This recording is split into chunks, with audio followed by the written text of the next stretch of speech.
అట్లాగే ఆసుపత్రి ఇదివరకు నాకు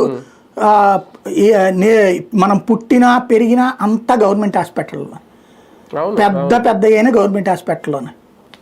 అలాంటిది గవర్నమెంట్ హాస్పిటల్ అనే దాన్ని వ్యవస్థని సర్వనాశనం చేసి మనం ప్రైవేట్ హాస్పిటల్లో అయితేనే మనం బతుకుతాం, కార్పొరేట్ ఆసుపత్రుల్లో అయితేనే మనం బ్రతుకుతాం అనే ఒక స్టేజ్ తెచ్చేసాం.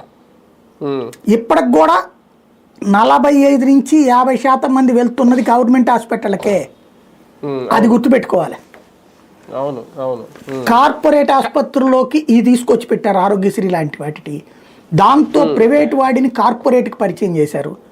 దాంతో ఇప్పుడు పిండి పడేస్తున్నారు అక్కడ.